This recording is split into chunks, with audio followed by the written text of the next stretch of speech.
What's up, comic book fans? Pete here from Comic Books Transformed, where me and my good friend Brian over there discuss comics that have been adapted into movies and streaming shows. We are talking about a show that I feel like sometimes I see people talking about it on social media, but otherwise I feel like just Brian and I are watching the show, Batman the Caped Crusader, which I think is a little gem that not a lot of people appreciate. How do you feel about it, Brian? After coming from X-Men, watching this, like the pace of this is so goddamn good. Yes. Um, Yes. like every character is just very well written. Um, they really like I I feel like this show is could be classified as very woke or DEI focused in a way, because there are a lot of race and gender swaps. But this is like the best, most shining example of how that can go right. You know, Yes. Okay. they do such a great job writing all these characters. And I've only watched 2 episodes so far. And the main thing I wanted to say coming into this was I really needed the season 1 recap before this. Yes. I did not watch one, and I started watching the first episode. I'm like, what the fuck is going on? I was so confused. And then I was really confused by the Riddler. Because I was like, Yeah. that is not the Riddler at all. It's like their take on the Riddler. Yeah, so that was so I mentioned all the characters are well written and well done, all that. The Riddler's not one of them so far, but I imagine they're going to build to something with that. I hope they don't just make him be this like bumbling idiot gangster. I think that would be a real waste. But just remembering, like I remember something at like the docks or something at the end of the season 1. I mean, was that about Rupert Thorne? Is that what happened, and that's why he's in prison? I remember, Flass being shady or something, and is his partner Bullock? Yeah, I think Bullock was in the first season, but there's no Bullock in this season. Well, who was the guy that got demoted to being an officer? I think that was Flass.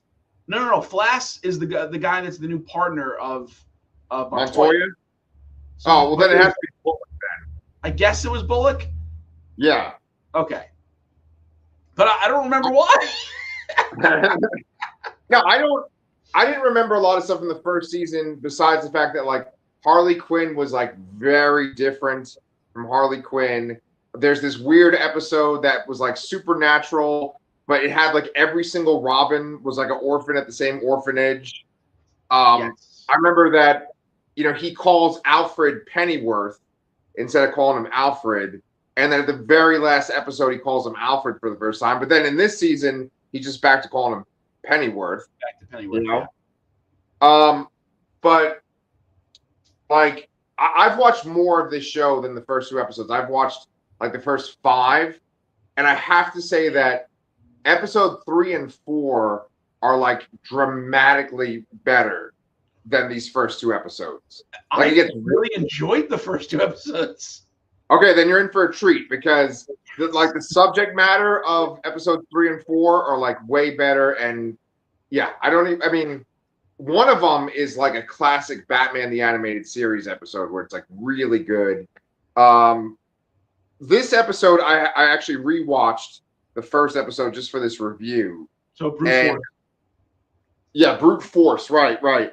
And I was really excited about this because there's a character that Batman just fucking smashes with the Batmobile like 15 times. And you think it's kind of like a one and done thing, but then when you watch it later, you're like, oh, that character has some significance. Like, I did a little bit of research. I actually took notes this time around, and there is like references up the ass in this show. Yeah. Like I didn't even realize it till my second time watching it, but like they have a talk show with the Mad Hatter in the first episode, and then again, she's another Jordan Claw villain. So far, done pretty well, I think, in an interesting way. Yes, much like they did the Penguin in the first season. Yes, exactly. And like the bad guy in this first episode essentially is Blockbuster, Did you realize that or no? Yeah, because I looked it up. I'm like, wait a minute, is that Solomon Grundy? I'm like, oh no, it's Blockbuster. Okay, that makes sense. Right.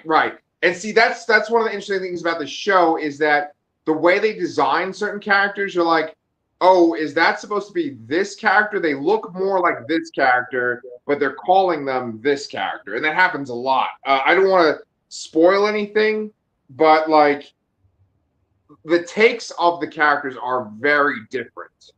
Yes. You know.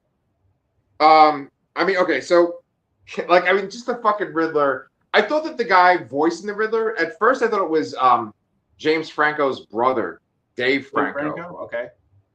But it's not. It's some other dude. And the Joker's in this. Do you know who the voice of the Joker is in this show? I do not know who the very German voice of the Joker is. Do you know, you watched the first 2 seasons of House of the Dragon, right? Yes. Okay, you know that guy Laris Strong who like walks with a cane and yeah. Okay. That dude's the Joker. Yeah. Interesting. Okay. Yes. And then I didn't know this from the first season, but like Christina Ricci was Catwoman in the first season. Yeah, that sounds familiar. That's pretty hot. And then you mentioned that gender swapped Penguin. That was Minnie Driver. Yes. That's pretty cool. But like Calendar Man's in this first episode. Did you know that too or no? Yes, yeah. He was the one that cooking the books for the Thorne family. And he was Yeah. So I mean, like the first episode, it kind of feels like there's so many different moving pieces, and that we're almost like, you know, just getting everyone caught up from last season. But Rupert Thorne is behind bars. There is this accountant that could essentially bring his empire down. And so the Riddler, who's one of his henchmen, is tasked with like tying up loose ends. So he has to go kill this accountant. At one point, he goes and visits with Hugo Strange, and then Hugo Strange gives him this formula of which he just like injects in his friend's neck, just like randomly, you know, like a dick. Yeah, he is pretty much a dick. Yeah. And this show, like, you know, you mentioned the car scene there. This show, I forgot how violent it was. You know, you do see somebody get shot in the head at like the airport. You know, you like that scene where Batman just rams Blockbuster with the car 15 times. Even the people in the background were like gasping, like the music gets a little solemn. And it's like, oh, whoa, what? Batman's doing some bad shit. It gets really fucking solemn, and he's not just like. First of all, he's got like a little gear shift, right? So he's shifting gears. And then at one point, he like engages the thrusts. So the thrust just smashed him into the wall. No, I mean, but it even happened for a guy. Yeah, I feel bad for him. But when you see there's more of him as we go on, that's the best episode so far. Is the episode that has more of him. But there's like a Raiders of the Lost Ark type moment where there's gangsters shooting at an airport. And then the plane's coming behind them, and one of the gangsters gets caught in the propeller. Yes. Yeah. It's actually like so blood splatter. Yeah, exactly. So I mean, the first episode is very chaotic, and then we have this moment where Rupert Thorne, his case gets dismissed, and he's all victorious, and then his the driver for his car, like I guess, accidentally pricks him.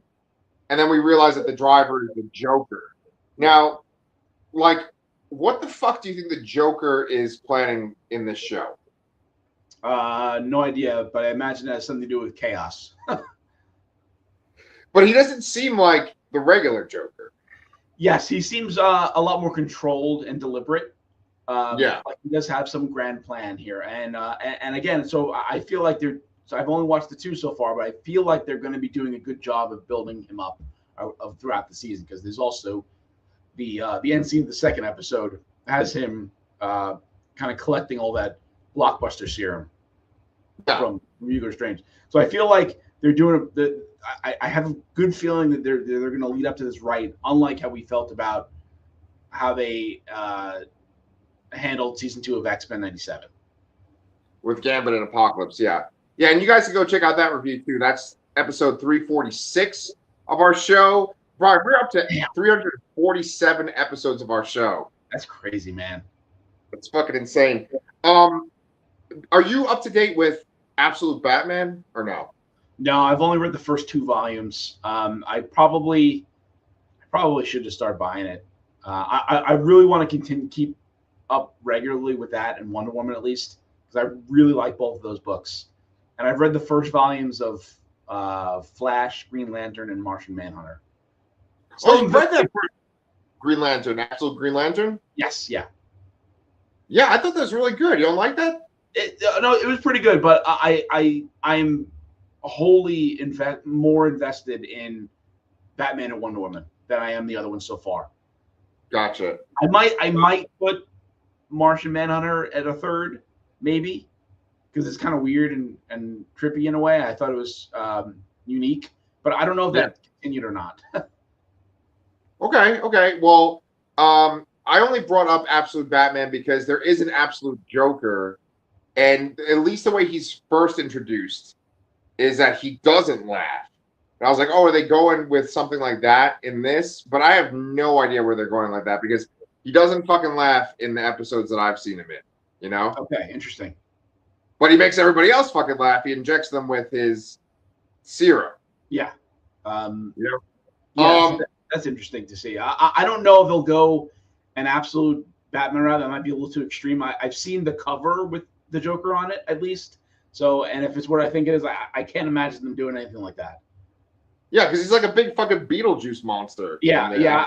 I can't see the show doing that, even though they do seem willing to kind of, diverge into that supernatural element. Not that that's supernatural, but we had that weird ghost episode that I kind of liked, and but that seems beyond the scope of this show. Yes. Some weird shit definitely happens in the next few episodes, but it is all pretty grounded. The next episode, it introduces another character that I think people don't realize is like Harley Quinn, where she originated in the animated series before she was ever in the comics. Yes, the you're talking about episode 2, right? Yeah. So, Roxy Rocket, is that it? Roxy Rocket, yes. Yeah, I don't remember this character from beforehand at all, but I did look up a little bit about it. I can't remember if she debuted in the animated series comic or cartoon first. Oh, I think the cartoon it's possible, and I know she eventually did cross over to mainstream comics, but what's interesting is the character is totally different. She's a white, first of all, and she's like a stunt woman who's kind of like a thrill seeker, where here we have a scientist that's trying to kind of get revenge on her partners that betrayed her. They want to use her technology for profit. Yeah. So we have a much more kind of like a anti-hero in a way, more than a villain with this, rather than the other version, which is just like a thrill seeker person. Not to diminish that, but yes, I mean she's Dr. Roxanne Sutton in this show, and she worked with these guys. Their names are Warren Lawford, Armand Lydecker, and Gunther Herdwick, and they're actually from the comics too. This is the part that kind of blew my mind. They are a group called the Terrible Trio in the comics. Okay. And then each of them has like a code name. Like one is Fox, one is Vulture, one is Shark.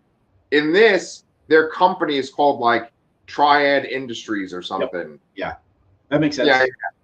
And so I think like there's all these little references in this show, like referencing different eras of Batman. I know that when I was reading the description of the show, they were saying that like the show basically references like 40s to 60s era Batman, and I know that like Harley Quinn is obviously not from the 60s, and a character like Blockbuster is not from the 40s or the 60s, but it like has the feel of the Batman comics from that time. Yeah, no, I agree with that, and I kind of like how they're putting a spotlight on some lesser known characters here. Yes, I think it's interesting rather than just giving us the greatest hits sort of. Right, the typical rogues gallery, yeah. But everything feels different and interesting. Yep. Like it's not just different for the sake of different. Like it seems like they're making very interesting choices that I care about and I want to learn more about. Yes.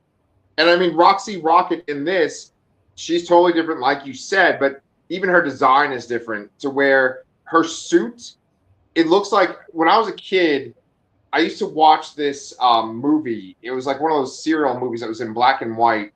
And I think it was called like Flight of the Rocket Man or like Night of the Rocket Man. And it was like a guy that just basically had like a fucking like Tin Man type like head. Pete Davidson, that's called The Rocketeer. Well, that's the thing. I watched it because I liked The Rocketeer, and I was like, this is like The Rocketeer, but it's the original one, you know? But it was fucking horrible, you know? Like, it would just be like they would show scenes with someone in this, like, really stupid outfit, and they would cut to, like, a little fucking toy, like, on a string, just, like, kind of flying through the air, you know? And I was like, this is amazing, because I was 5. But, like, that's what her design looked like in this. Yeah, I mean, I don't think I've seen what you're talking about, but I mean, I also did get kind of that Rocketeerish vibes from the whole idea of the jetpack, the helmet, and all that. I feel so sorry for you, Brian. I know that I just say things sometimes where it's like I'm not setting you up for something where you're like I can respond to that. I'm just sort of saying like random nonsense, and you're like, yeah, I've also seen that too. You know, no, I'm sure I do that to you too, so don't worry about it. We're not professionals here. We're just two idiots who are trying our best. Yes. But I don't know. I mean, like, you just watched this episode recently. What did you like about the second episode? So this was a very standalone episode. So this other than that stinger at the end with the Joker, it very much was a standalone episode. But again, it felt well paced and well written. I think I really enjoyed seeing Bruce Wayne use his position as the head of Wayne Industries and a billionaire, whatever it is in this era, to further the investigations of Batman. I always like this kind of episodes when Batman the Animated Series, and I like the idea of this villain here that they're framing someone as a villain here. You don't know, and then they kind of pull the rug out from you and say like, oh no, she's kind of in the right here. Maybe not going about it the best way, but she's the one that's wronged here, and it's not the real bad guy here. Yes. In the very beginning, I remember they show her flying through the sky, and you're like, what just happened there? Did you for a second think it was Superman flying through the sky? I thought it was Firefly at first because there was like a man's voice that said, "Oh, get out of the building if you don't want to get exploded or whatever."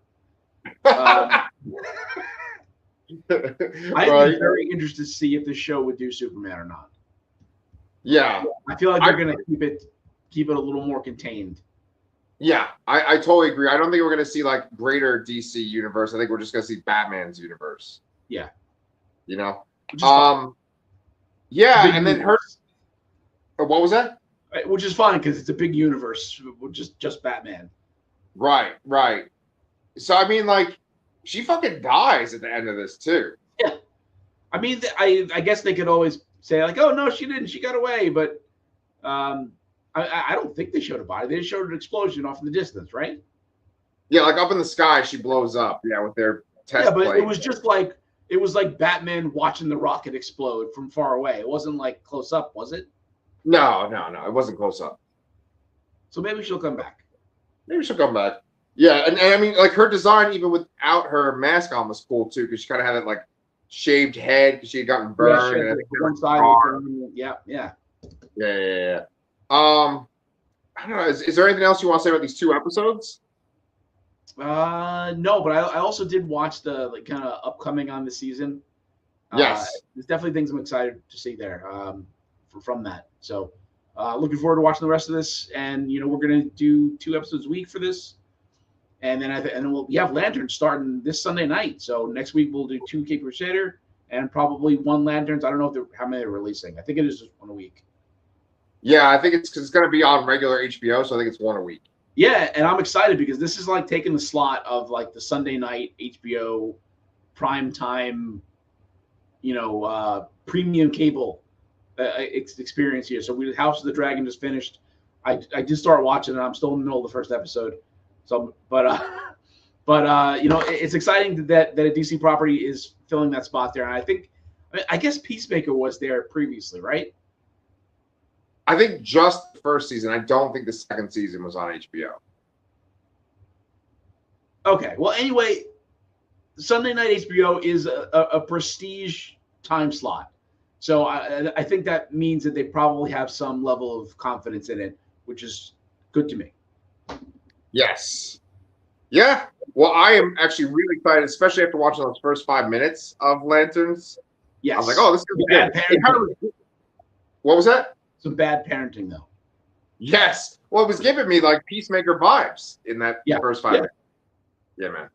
Cool. Well, yeah, so we'll be back. We're going to do 2 episodes apiece for Caped Crusader, and there's 10 episodes in this season. So that'll hold us for a few weeks, and we're going to be doing that while we're covering Lanterns. So if you guys like listening to these 2 idiots, make sure that you subscribe, leave us a comment. You can like this video, and we'll be back. And just like Batman's car, we'll promise to ram you 15